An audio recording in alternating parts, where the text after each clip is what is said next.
ایک گھر مدینے کا ایسا بھی آپ نے دیکھا جہاں رات کو عورت اپنے بچوں کو تھپک کر سلاتی تھی اور ہانڈی میں کچھ جل رہا ہوتا تھا، آگ لگی ہے، ہانڈی میں پکنے کی آواز آتی، حضرت عمر دیکھ رہے تھے، آواز سن رہے تھے، بچوں کو ماں کہہ رہے سو جاؤ سو جاؤ، بچے کہہ رہے ماں تو روزانہ یہی بول کے سلاتی ہے، 2 دن سے پک رہا ہے، کب پکتا ہے، ہم رات کو بھوکے سو جاتے ہیں۔ حضرت عمر دستک دیتے ہیں، اس گھر والی سے پوچھتے ہیں کیا معاملہ ہے؟ کہا گھر میں کچھ بھی نہیں۔ پھر یہ ہانڈی میں کیا ہے؟ کہا پانی اور پتھر رکھے ہیں بچوں کو بہلانے کے لیے کہ اسی آس میں سو جائیں گے۔ حضرت عمر رضی اللہ تعالیٰ عنہ فرماتے ہیں مجھے اس کی خبر نہیں ہوئی، بیت المال میں گئے، پورا تھیلا اٹھایا آٹم کا، اناج کا، اپنے کندھے پر لے کر نکلے۔ ان کے غلام نے کہا یہ ہمیں دے دیں، ہم لے کر چلتے ہیں۔ سختی سے کہا قیامت کے دن کیا تو میرے اعمال کا بوجھ اٹھا پائے گا؟ مجھے اٹھانے دے۔ لے کر کے آئے، نقاب باندھے ہوئے تھے اپنے چہرے پر۔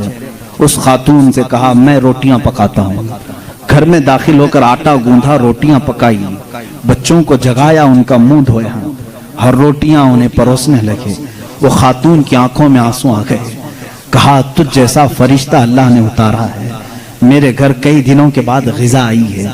اس خاتون سے حضرت عمر نے پوچھا عمر کے بارے میں تمہارا کیا خیال ہے؟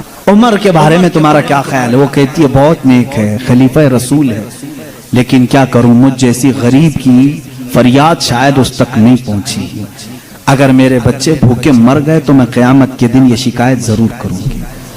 حضرت عمر ہچکیاں لگ گئیں، زور سے ہچکیاں آ گئیں حضرت عمر کو۔ وہ خاتون کہنے لگی میرے بھائی تجھے کیوں اس بات کا خوف ہے؟ تجھے کیوں اس بات کا ڈر ہے؟ تو کیوں رو رہا ہے؟ حضرت عمر جن کی آنکھیں لال ہو چکی تھی، غم کی وجہ سے بدن پہ کپ کپی تھی، نقاب ہٹایا، اس خاتون کو کہا عمر ابن خطاب میں ہی ہوں۔ وہ خاتون مچل گئی اور کہا اے رب ذوالجلال تو گواہ ہو جا، میں عمر کی یہاں پر بھی گواہی دیتا ہوں اور قیامت کے دن بھی گواہی دوں گی کہ اگر کسی غریب کی خبر گیری کوئی کر سکتا ہے تو وہ عمر ابن خطاب ہے۔